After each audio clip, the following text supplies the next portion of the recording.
Bismillahirrahmanirrahim. Jadikanlah kami di sebelah dunia yang tingkat ketakwaannya setara dengan para sahabat Rasul. Ya Allah, jadikanlah rezeki kami rezeki yang tanpa tuntutan. Al-Fatihah. Auzubillahi minasyaitonirrajim. Bismillahirrahmanirrahim. Alhamdulillahirabbil alamin. Arrahmanirrahim. Maliki yaumiddin. Iyyaka na'budu wa iyyaka nasta'in. Ihdinas siratal mustaqim. Siratal ladzina an'amta 'alaihim ghairil maghdubi 'alaihim waladdallin. Amin amin amin amin. Allahumma amin. Baik, Bapak Ibu, happy banget kita menjalani hari Senin, membuka minggu kita dengan mengisi asupan pikiran kita agar senantiasa terus berpikir, agar senantiasa terus berikhtiar untuk bisa menjadi pribadi yang semakin baik ke depannya, pribadi yang kaya dunia, kaya akhirat, semakin menebar luas dan bermanfaat untuk umat insya Allah. Baik, Alhamdulillah Bapak Ibu, kemarin kita sudah belajar di buku bedah buku berpikir dan menjadi kaya. Monggo yang punya bukunya boleh dikeluarkan, yang nggak punya nanti bisa chat Mbak Ava. Siapa tahu bisa Mbak Ava berikan PDF-nya yang mau ya Bapak Ibu ya silahkan. Kemudian kemarin kita baru membahas terkait tentang kata pengantar Bapak Ibu.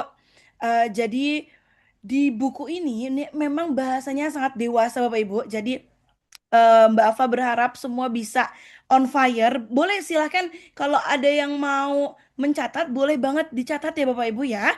Kemudian yang sedang di jalan boleh didengarkan. Hati-hati di jalan, semoga selamat sampai tujuan. Bagi yang sedang mempersiapkan anak-anak ke sekolah, mungkin ada yang lagi ulangan, eh, ada yang lagi apa UAS, UTS dan lain-lain, boleh di loudspeaker untuk didengarkan oleh orang rumah. Dan bagi Bapak Ibu semua yang punya sahabat dekat, Mbak Afa menghimbau untuk boleh mengajak jadi jariah kebaikan setiap hari Senin pukul 06.00 waktu Indonesia bagian Barat, belajar mengisi pikiran, mengisi hati untuk menjadi owner yang seutuhnya.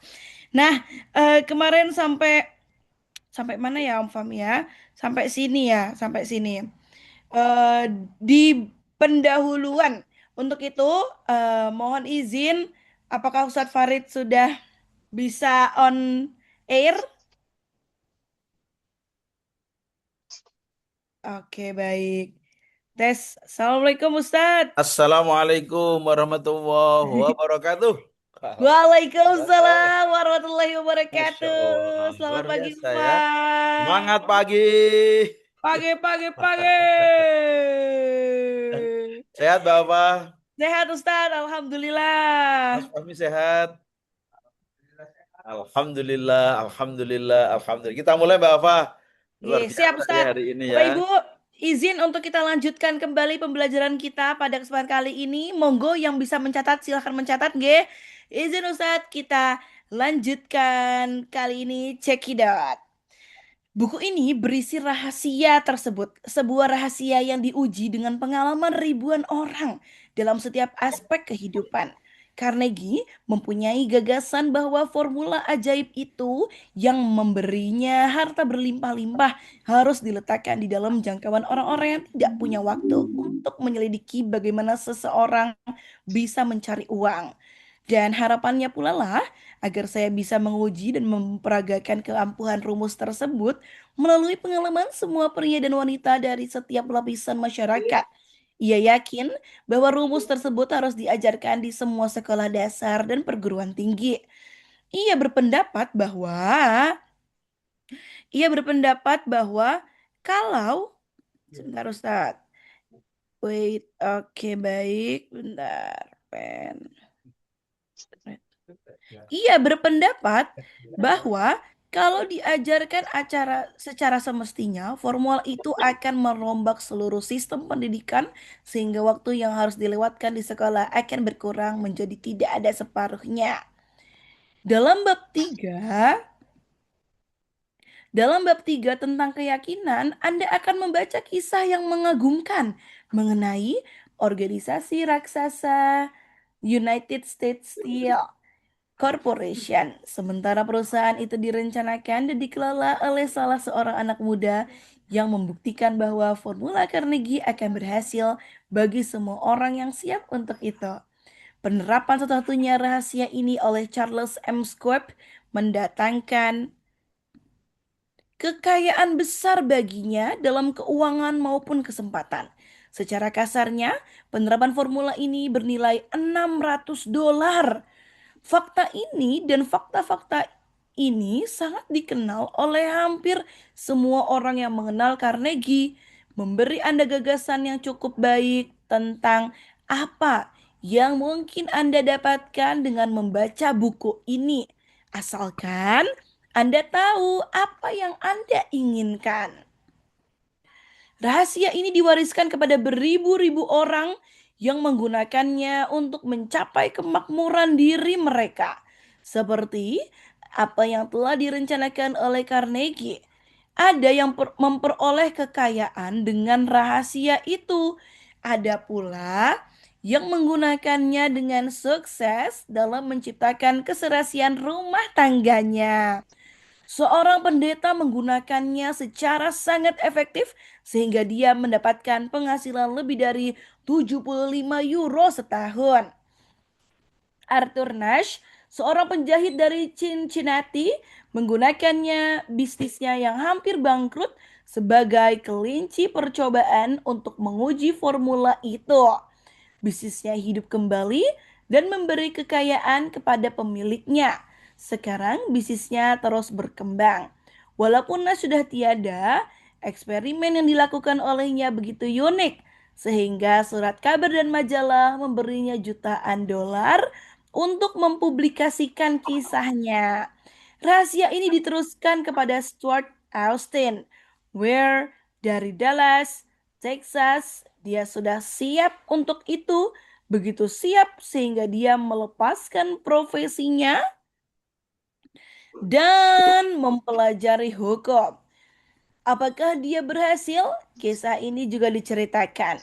Ketika bekerja sebagai manajer periklanan di La Salle Extension University yang pada saat itu baru mulai mempunyai nama, saya mendapat kehormatan untuk bertemu dengan J.C. Kaplan, pimpinan universitas yang menggunakan formula itu begitu efektif sehingga ia menjadikan La Salle sebuah sekolah extension yang terbesar di Amerika. Rahasia yang saya maksudkan itu disebut-sebut dalam buku ini tidak kurang dari 100 kali. Rahasia ini tidak diberi nama secara langsung sebab rasanya akan bekerja secara lebih sukses kalau hanya diungkapkan dan dibiarkan tampak untuk dipungut oleh mereka yang sudah siap dan mencarinya. Itulah sebabnya Carnegie melemparkannya kepada saya dengan diam-diam tanpa memberinya nama yang spesifik. Jika Anda sudah siap untuk menggunakannya, Anda akan mengenali rahasia ini paling sedikit sekali dalam setiap bab. Saya sebenarnya ingin sekali mendapat kehormatan untuk mengatakan kepada Anda bagaimana Anda bisa mengetahuinya pada saat Anda sudah siap. Tetapi itu akan menyebabkan Anda kehilangan banyak keuntungan daripada jika Anda peroleh dengan cara Anda sendiri. Jika Anda pernah putus asa, Anda punya kesulitan yang harus diatasi dengan susah payah. Jika Anda sudah berusaha dan gagal, jika Anda terhalang oleh penyakit atau gangguan fisik, kisah tentang kesembuhan. Wait. Kisah tentang kesembuhan anak saya dan penerapan formula Carnegie mungkin terbukti merupakan mata air di tengah gurun putus harapan yang Anda cari. Rahasia ini banyak digunakan oleh Presiden Woodrow Wilson dalam Perang Dunia Pertama. Rahasia ini disampaikan kepada setiap prajurit yang akan bertempur dalam perang tersebut. Formula itu diselipkan dengan hati-hati dalam latihan yang diberikan sebelum mereka maju ke garis depan. Presiden Wilson mengatakan kepada saya bahwa itu merupakan faktor yang kuat dalam mengumpulkan dana yang diperlukan untuk perang. Satu hal yang istimewa mengenai rahasia ini adalah bahwa mereka yang pernah mendapatkan dan menggunakannya mendapat dirinya benar-benar dibawa menuju sukses. Kalau Anda meragukan hal ini, periksalah nama-nama mereka yang telah menggunakannya. Setiap kali mereka disebut dalam media, periksalah sendiri catatan mereka dan Anda akan merasa yakin. Tidak ada satu tidak ada satupun yang bisa Anda dapatkan dengan tanpa pengorbanan apapun. Sekali lagi, tidak ada sesuatu pun yang bisa Anda dapatkan dengan tanpa pengorbanan apapun. Sama halnya dengan rahasia yang akan saya sampaikan ini, tidak bisa dimiliki dengan gratis. Walaupun harga itu jauh lebih rendah daripada nilai baliknya. Rahasia itu tidak bisa dimiliki dengan harga seberapapun oleh mereka yang tidak sungguh-sungguh berusaha mencarinya.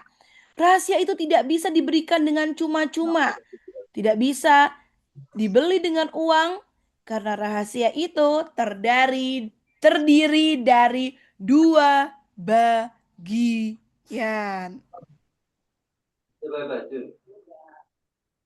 Tes.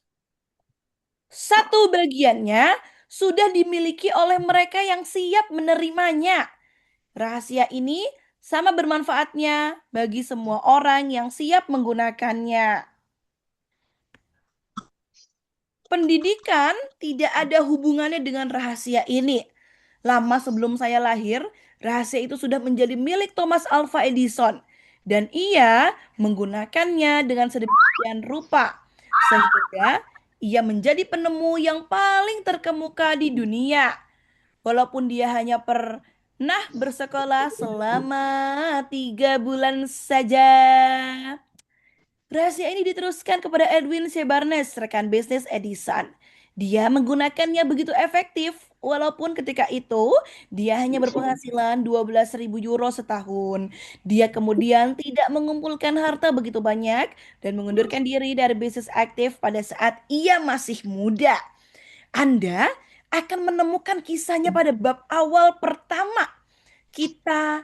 Kisahnya akan meyakinkan Anda bahwa harta kekayaan tidak berada di luar jangkauan Anda, bahwa Anda masih bisa Ulangin anak dulu, ayo. menjadi apa yang Anda idam-idamkan, bahwa uang, kemasyhuran, penghargaan, dan kebahagiaan bisa dimiliki oleh semua orang yang siap dan bertekad memiliki semua anugerah ini.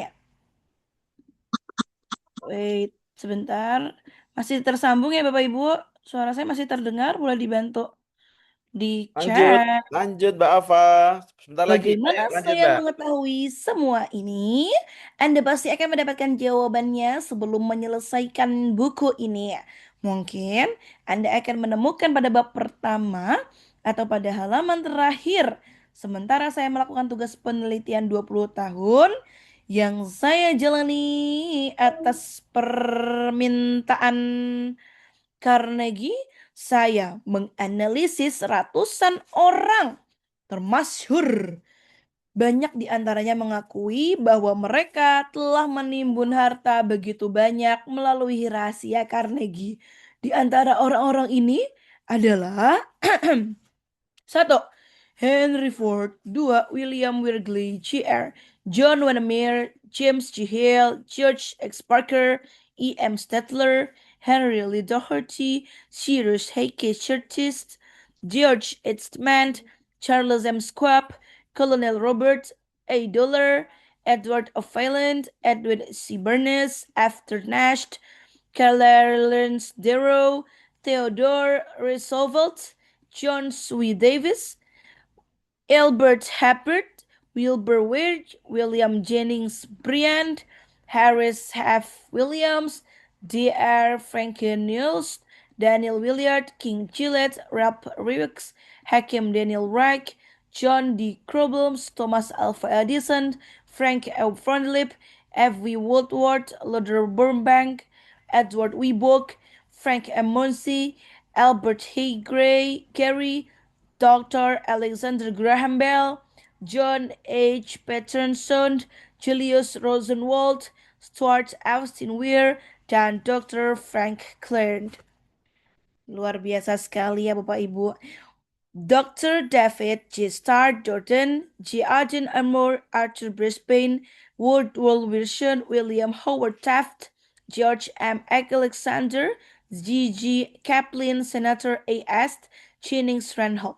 Nama-nama ini hanya mewakili sebagian kecil dari beratus-ratus warga Amerika yang termasyhur, yang berprestasi, keuangan, dan lain-lainnya, membuktikan bahwa mereka telah memahami dan menerapkan rahasia Carnegie untuk mencapai status yang tinggi dalam kehidupan. Saya belum pernah mengenal seseorang yang diilhami untuk menggunakan formula tersebut yang tidak mencapai prestasi tinggi dalam bidang yang dipilihnya. Saya tidak pernah kenal dengan siapapun yang menjadi orang terkemuka atau menimbun kekayaan berlimpah yang tidak memiliki rahasia tersebut. Dari dua kenyataan ini, saya menarik kesimpulan bahwa rahasia itu lebih penting sebagai bagian dari pengetahuan pokok, dari tekad pribadi, daripada apapun yang diterima seseorang melalui apa yang secara populer dikenal sebagai pendidikan. Lagi pula, apakah sebenarnya pendidikan itu? Ini sudah dijawab secara sangat rinci. Di suatu tempat, pada saat Anda membaca rahasia yang saya sampaikan, akan melompat dari halaman buku dan berdiri dengan gagah di hadapan Anda kalau Anda siap untuk itu. Setelah rahasia itu muncul, Anda akan mengenalinya. Apakah Anda menerima gejala itu pada bab pertama atau pada bab terakhir? Berhentilah sejenak ketika rahasia itu muncul, dan saat itu akan menandai titik balik dalam kehidupan Anda. Juga jangan lupa, sementara Anda membaca buku, bahwa yang Anda baca adalah fakta dan bukan fiksi. Tujuannya adalah untuk menyampaikan sebuah kebenaran semesta, dan melalui kebenaran ini semua orang yang siap akan mengetahui apa yang harus dilakukan dan bagaimana cara melakukannya. Mereka juga akan menerima rangsangan yang diperlukan untuk memulai sebagai kata-kata persiapan terakhir. Sebelum Anda mulai membaca bab pertama, perkenankanlah saya menyampaikan satu saran singkat yang mungkin bisa memberi Anda sebuah gambaran untuk mengenali rahasia Carnegie. Inilah saran saya. Semua prestasi, semua kekayaan yang diperoleh bermula dari satu gagasan. Kalau Anda sudah siap untuk menerima rahasia ini, Anda sudah memiliki separuhnya. Dengan demikian, maka Anda akan segera mengenali separuh lainnya pada saat rahasia itu sampai pada pikiran Anda. Napoleon Hill. Oke. Alhamdulillah, Alhamdulillah. Terima kasih Mbak Alfa. Kata pengantar luar biasa ya. Bapak Ibu, Alhamdulillahirabbil alamin. Pujian rasa syukur untuk Allah. Pagi hari ini episode kedua Mbak Alfa ya. Wuh, Kedua, Alhamdulillah hadir berapa ini yang hadir? Masih banyak, Alhamdulillah. masih banyak yang belum dihadirkan Mbak Alfa. Kita Siap, harus Ustaz. mengundang 1.000 ya pengusaha se-Indonesia di forum ini Bapak Ibu. Pada minggu yang pertama kita on air ya, on air ya. Waktu itu kita ada di kota mana Mbak Ava? Jombang, Ustaz. Ada di Jombang. Hari ini kita ada di mana? Ada di Lampung. Hari ini kita ada di Bandar Lampung, Mas. Ini setiap kita off air, kita ada di kota-kota yang berbeda. Alhamdulillah, izin Allah dibersamai hari ini di depan saya eh, banyak ini ya, sedang berjuang luar biasa. para owner ini owner semua yang hadir ini ya. Alhamdulillahirabbil alamin. Saya tidak bisa nyebut satu persatu ini Mbak Ava. Nanti disebut satu persatu Mbak Ava yang hadir siapa saja ya. Ya, Eh, Ustaz. Apa namanya? Terima kasih Bapak Ibu sudah berkenan hadir di acara setiap Senin. Setiap Senin, pokoknya setiap Senin stay tune di apa namanya di channel ini, dan channel ini bisa dilihat di YouTube. Insya Allah kita akan bisa mereview lewat YouTube, Insya Allah, dan kita akan siarkan ke seluruh penjuru penduduk bumi ya. Jadi eh, kita pengen menyambung menyambung para owner-owner di seluruh penjuru Nusantara dan penjuru dunia gitu ya, Insya Allah. Semoga Allah ridho dan Allah memudahkan.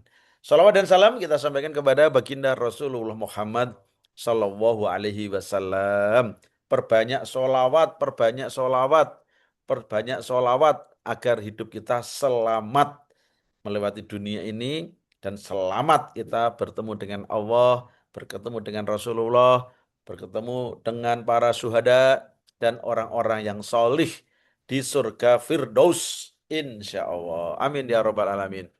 Bapak Ibu, kita sudah membaca, Bapak Ibu tadi ya, mendengarkan. Bangun, bangun, yang bangun, silakan bangun. Yang mencatat biar bisa dapat kebaikannya dari forum ini. Jadi Bapak Ibu, buku ini dibaca lebih dari 60 lebih dari 60 juta ya, dan lebih dari 60 negara dialih bahasakan. Buku ini lama, terbitnya tahun 56, jadi sudah lama sekali. Dan sudah dibuktikan bahwa apa yang tertulis di buku ini itu merubah orang, ya, merubah cara berpikirnya orang dalam membangun kekayaan. Jadi kekayaan itu diawali dari pikiran.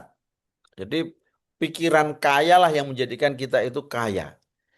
Nah, yang menjadi penghalang itu adalah pikiran selain kaya, ya pikiran-pikiran miskin, pikiran-pikiran yang terbatas, ya.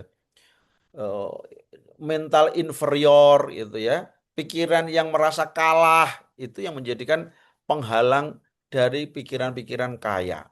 Maka di buku ini nanti Bapak Ibu kita akan belajar betul ya, bagaimana pikiran-pikiran kaya ya para owner ini itu bisa menjadi milik kita, dan kemudian ada keajaiban besar, ya ada keajaiban Bapak Ibu sekalian yang otomatis gitu ya. Nanti ada keajaiban itu tiba-tiba gitu kayak ajaib ya. Eh, Tiba-tiba itu kita hidupnya menjadi kaya berlimpah gitu. Jadi batin kita ini lapang ya, batin kita itu berlimpah gitu, dan pikiran kita itu pikiran kaya. Ini tidak ada kaitannya dengan jumlah-jumlah angka ya, tidak ada kaitannya dengan berapa aset yang kita punya. Udah lewat itu. Jadi kalau bicara aset, bicara tentang rekening itu udah lewat semua. Karena yang dibangun ini adalah kekayaan berpikir, kekayaan yang kita tanam kuat di dalam pikiran kita. Nanti akan ada bab-bab yang luar biasa, ada 14 bab yang kita akan eh, apa bahas, kita akan bedah gitu ya. Kita akan kaji buku ini sekaligus saya dengan Mbak Ava ya, dengan Mas Fahmi itu sudah mengagendakan ya. Kita ini roadshow di banyak kota ini ya. Kemarin dalam 1 bulan ini sudah 4 kali kita roadshow. Wilayah Lampung sudah, wilayah Jawa Barat sudah, Jabodetabek sudah, Jawa Tengah sudah gitu ya. Nah, kita mengagendakan mungkin wilayah timur. Ya, kemarin wilayah timur kita juga sudah gitu. Nah, ada pertemuan darat, ada pertemuan udara. Nah, hari ini kita ketemu di pertemuan lewat online, gitu ya. Insya Allah nanti tunggu jadwalnya, kita akan ada pertemuan offline, insya Allah. Dan juga ada pertemuan tahunannya, insya Allah. Insya Allah, insya Allah. Nah, Bapak Ibu, ikuti serial ini, ajak yang lain, pokoknya targetnya Mbak Ava, undang seluruh penduduk bumi ini gitu ya, para owner, untuk bisa hadir di acara kita, insya Allah. Eh Siap, Ustaz. Banyak banyak sekali ilmu yang selama ini tidak kita pahami, akan kita bahas di forum-forum ini. Kita coba melanjutkan Mbak Afa di bab pertama, ya. Bab pertama ini kita masuk masuk gerbangnya. Pikiran adalah sesuatu yang konkret. Orang yang memikirkan langkah hidupnya menjadi partner Thomas Edison. Jadi ini ada ceritanya, ada kisah ya. Seseorang yang pikirannya itu ingin berpartner dengan orang hebatnya eh, di Amerika gitu ya. Eh, eh, Bagaimana akhirnya terwujud gitu ya. Sebagaimana dulu saya itu Bapak Ibu kalau melihat eh, tanah tumpah darah saya gitu. Saya ini dari kampung gitu ya. Dari kampung dulu kalau sekolah itu nggak pakai sepatu ya. Kalau orang Jawa itu namanya nyeker. Gitu. Nyeker itu eh, jalan kaki tanpa alas gitu. Eh, Kalau berangkat 2 kilo, pulang 2 kilo, nanti jam 1 sampai rumah, setelah itu ke pesantren ya, 2 kilo, kemudian baliknya 2 kilo. Jadi 8 kilo jalan kaki setiap hari selama 6 tahun. Ya. Itu eh, kalau melihat apa latar belakangnya, saya tinggal di lereng Gunung Lawu, eh, apa namanya, kehidupannya sederhana, ya sederhana. Saya masih merasakan makan sayurnya apa namanya bonggol pisang nah, gitu ya. Saya saya masih merasakan makan itu pakai ini Mas pohon bambu yang masih muda ya. Namanya rebung. Namanya rebung. Saya masih merasakan makan daunnya pakai daun jati gitu. Makannya itu jantungnya pisang namanya ontong ya. Itu masih saya alami itu. Nah, buku ini saya baca, saya punya mimpi ya, gimana pokoknya nanti itu menaklukkan Jakarta. Punya partner konglomerat gitu ya. Kemudian kekayaannya triliun. Coba kebayang nggak itu ya? Orang kampung yang terbatas, sederhana, tapi pikirannya itu pengen punya partner orang-orang kaya di Jakarta. Dan izin Allah, takdir Allah, apa yang saya pikirkan itu Allah kabulkan ya.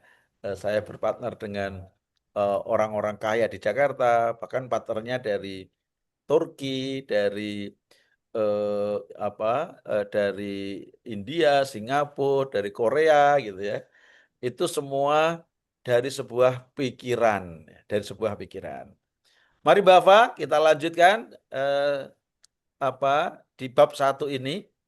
Ya bab 1 ini kemarin sudah kayaknya Bapak ya. Belum Ustadz, belum. Belum ya, belum ya. Ayo Belum. masih ada waktu nggak kita untuk melihat bab 1 ini kita berbicara tentang apa? Kepada Oke, Bapak, saya persilakan. baik. Terima kasih Ustadz. Bab satu, Bapak Ibu, stay tune ya.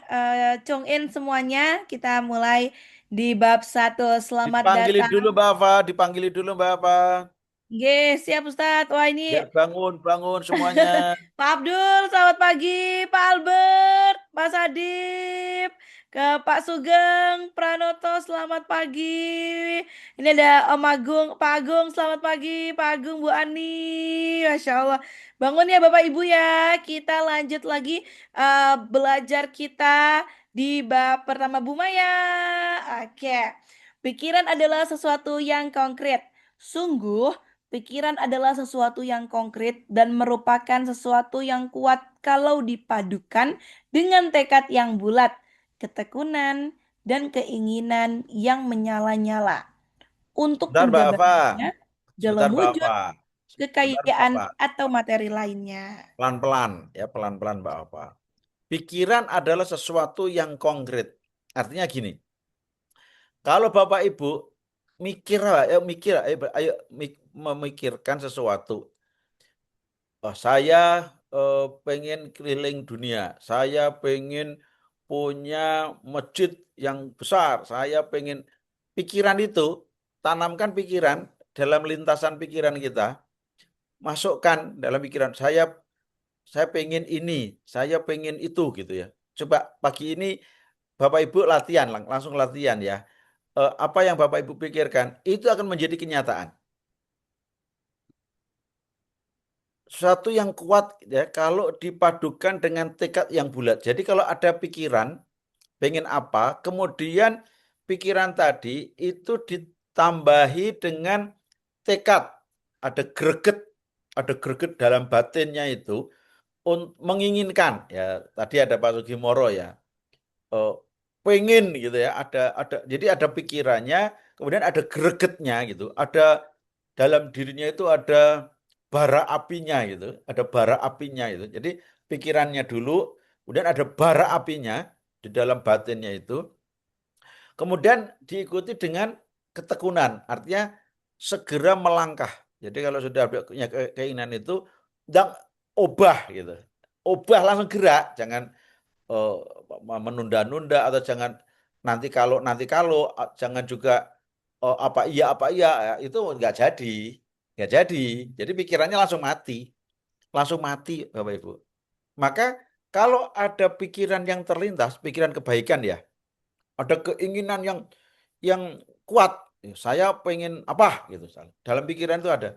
Kemudian di dalam batinnya itu ada gemuruh, ada tekad, ada ambisi gitu ya. Kemudian yang ketiga langsung melakukan, terus melakukan, jadi melakukan dan terus melakukan dan menyala-nyala itu semua akan terjadi. Keajaibannya begitu. Semua akan terjadi. Jadi yang pertama, tanamkan di pikiran, berikan energi yang hebat apa yang kita pikirkan tadi, kemudian action, langsung lakukan, nggak pakai apapun, nggak pasal pakai nanti kalau, pokoknya lakukan dulu, jalanin dulu dah. Nah, kalau kita udah punya tiga syarat ini, ada di pikiran, ada di batin, kemudian melakukan, selalu ada keajaiban. Selalu ada keajaiban. Wah, nanti gimana nah, Ustaz? Nanti gimana? Oh, nanti gimana? Pikir nanti itu. Nanti kita jalanin, nanti akan ketemu pikirannya. Keajaiban kita itu, kepala kita ini, luar biasa ya. Kalau kita buka itu, jalan itu kita buka itu. Kepala kita ini, di bawah otak sadar kita akan selalu mencari jalan-jalan. Hebatnya begitu. Mencari jalan-jalan, mencari rute-rute untuk mencapai mimpi yang kita inginkan tadi. Nah, nanti di perjalanan kita mikir, apa nih, langkah apa, harus melakukan apa. Terus begitu. Ya, itu rahasia, ya, rahasia kenapa banyak orang itu prestasinya luar biasa, ada orang yang gelundang-gelundung gitu, nggak kemana-mana. Kenapa? Setiap ada ide, ada rencana, ada kebaikan yang direncanakan, dan ada, ya kadang itu cuma ide doang, pengen-pengen doang, tapi ambisinya nggak muncul, apalagi melangkah, ya nggak jadi apa-apa. Jadi orang hebat itu ada ide yang muncul di kepalanya, ada ambisi di dalam batinnya, dan dia langsung mengeksekusi. Ya, dan dia terus mengeksekusi, ya, berpikir bagaimana menemukan jalan-jalannya tadi itu. Dan jalannya itu, kepala kita ini, Bapak Ibu, itu anu sendiri, mendaur sendiri itu. Harus begini, harus begitu. Ya. Kemudian nanti di dalam perjalanannya, ketika kita tidak tahu, kita akan baca buku. Ketika ada kebuntuan, secara otomatis tuh kita tanya orang, kita akan belajar gitu ya. Itu hebatnya pikiran kita kalau kita bisa melakukan tadi. Wah, kan belum tahu Ustadz gimana langkahnya. Nanti akan ketemu di jalan. Bawah otak sadar kita akan mencari jalan-jalan sendiri untuk menuju apa yang sudah kita inginkan tadi. Nah, itu rahasia pertama, Bapak Ibu semua. Ayo praktekkan langsung. Hari ini pengen apa? Kasih energinya, pikirannya dikasih energi Bapak Ibu. Setelah itu langsung eksekusi, langsung action, nggak usah pakai nunggu ini nunggu itu ya, kelamaan ya, kelamaan ya. Ini apa namanya, nggak akan jadi-jadi ya. Musuhnya sukses itu menunda. Pengen apa? Mau sodakoh. Wah nanti kalau nggak jadi. Wah pengen anu baca buku. Wah, semangat tapi nggak jadi, nggak bakalan baca buku lagi. Pengen baca Al-Quran gitu, tapi ditunda-tunda nggak ada lagi gitu. Maka lakukan ya. Kalau sudah Bapak Ibu punya apa yang dipikiran kebaikan, berikan ambisi ya, kemudian lakukan. Itulah rahasia. Lanjut, ayo Bapak, silakan. Oke, baik. Beberapa tahun yang lalu, Edwin Shepardnes menyadari betapa benar bahwa orang bisa benar-benar berpikir dan menjadi kaya. Penemuannya ini tidak diperoleh ketika ia sedang duduk berpangku tangan. Oke, baik. Penemuannya datang sedikit demi sedikit, bermula dari keinginan yang menyala-nyala untuk menjadi mitra bisnis Edison yang agung. Salah satu ciri khas utama keinginan Barnes adalah bahwa keinginannya pasti. Dia ingin bekerja bersama Edison, bukan untuk dia. Perhatikanlah baik-baik bagaimana dia berusaha menjabarkan keinginannya menjadi kenyataan, dan Anda akan memperoleh pengertian yang lebih baik mengenai prinsip yang menuju kekayaan. Ketika keinginan atau impuls pemikiran ini mula-mula terpancar ke dalam pikirannya, dia dalam keadaan yang tidak memungkinkan untuk mengambil tindakan. Ada dua kesulitan menghambat jalannya. Dia tidak kenal dengan Edison dan dia tidak mampu membayar karcis kereta api untuk pergi ke East Orange, New Jersey. Kedua kesulitan ini sudah cukup membuat kebanyakan orang putus asa, sehingga tidak berupaya untuk memenuhi keinginannya. Tetapi ini bukan sembarang keinginan. Bentar Bapak. Jadi Bapak Ibu, ternyata ya setiap ada keinginan di kepala kita itu belum apa-apa, sudah yang ada itu apa? Kesulitan. Ya, jadi seringkali gitu. Kita ini punya rencana, punya cita-cita, punya mimpi. Gitu. Tapi dalam kenyataannya, ya Bapak Ibu, kenyataannya apa yang indah-indah tadi itu di depan mata kita, itu yang ada itu adalah kesulitan-kesulitan, keterbatasan-keterbatasan ya. Nggak punya ini, nggak bisa itu. Adanya kesulitan ya. Sampai-sampai kemudian kepala kita ini berpikir, udah mustahil mimpi ya. Sering kali kalau kita ini ketemu yang orang logik gitu ya. Wah, mustahil itu ngaruworo, kebanyakan ide gitu ya. Wong faktanya itu kita nggak punya apa-apa. Faktanya ini kita nggak bisa apa-apa. Faktanya kita ini siapa sih mau ketemu orang yang kaya, mau ketemu mau sukses. Selalu itu yang menghantui. Jadi kita ini kadang punya hantu ya, di dalam diri kita itu untuk apa? Menghentikan rencana-rencana, menghentikan pikiran-pikiran hebat kita. Nah, padahal Bapak Ibu, yang gak ajaib di sini ya, kalau kita ini gitu punya keinginan yang membara tadi ya, pikirannya ada, kemudian keinginan hasratnya ini menggebu-gebu, itu biarkan otak di bawah sadar kita mencari jalan mengatasi hambatan-hambatan, persoalan-persoalan secara otomatis. Ayo kita lihat gimana caranya si ini pengen mengatasi tadi ya, mengatasi kendala yang pertama ya. Karena realitasnya antara mimpi dan realitas itu ada jarak gitu. Hari ini kita punya apa, berdiri di mana, kemudian mimpi kita di atas sana. Mustahil gitu. Mustahil kalau melihat kenyataan. Nah, maka banyak orang itu nggak bisa kemana-mana karena terlalu realistis dengan keadaannya. Padahal keadaannya memang nggak akan memungkinkan gitu. Nah, otak bawah sadar kita ketika kita buka kesempatannya, dia akan mencari jalan-jalan untuk mencapai apa yang menjadi mimpinya. Kita ikuti selanjutnya. Silakan Mbak Ava. Oke, Ustadz, sudah jam 7 ternyata Ustadz. Ayo tambah sedikit lagi deh. Ini Biar biar biar nanti Senin kita lanjutkan Ustadz. nah, baik. Silakan Mbak Ava. Ini dicatat ya Bapak Ibu. Kita sampai di sini ya Mbak Ava ya. Siap Di Ustadz. Jadi nanti coret-coret. Nah, biar ada coret-coret. episode selanjutnya Ustadz. Jadi kan Oke. sedang membahas terkait tentang bagaimana sih faktanya mimpi itu sangat besar gitu ya Ustadz ya, sangat jauh. Tapi kita ada di, Berhadapan dengan realitas. iya Jadi betul mimpinya Ustadz. Mungkin besar, itu juga saya harus belajar realitasnya ini. ini nggak nyambung. Gimana agar antara cita-cita mimpi yang besar dengan realitas hari ini posisi kita. Nah, nanti akan ketemu jawabannya. Tunggu pada episode selanjutnya. Terima kasih Mbak Ava. Oke, Bapak semuanya. baik, terima kasih Ufa.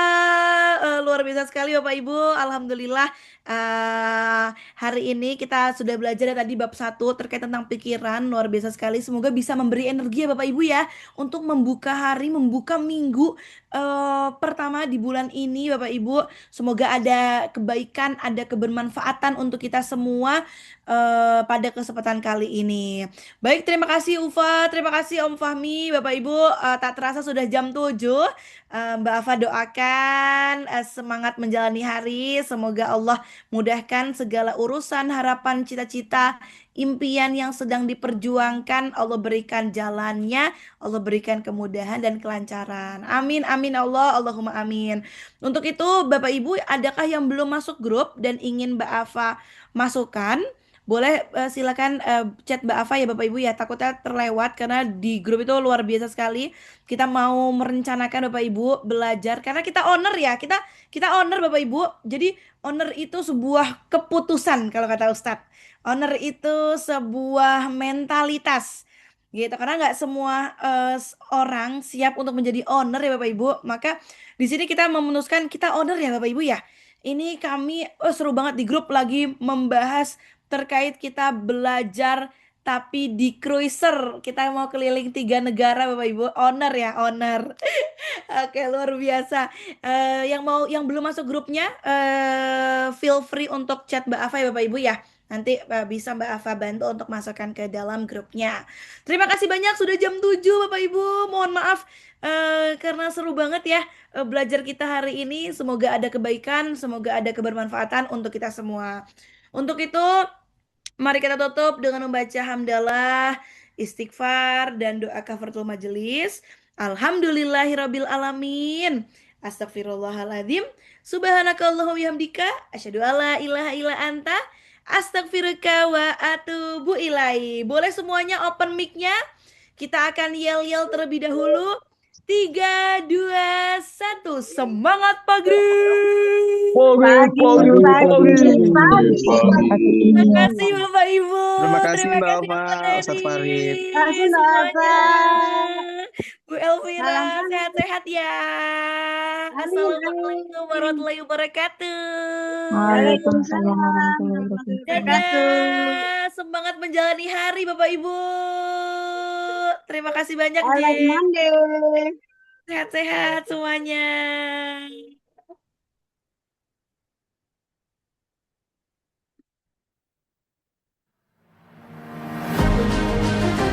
Setiap bisnis bertumbuh sejauh cara berpikir pemiliknya. Ada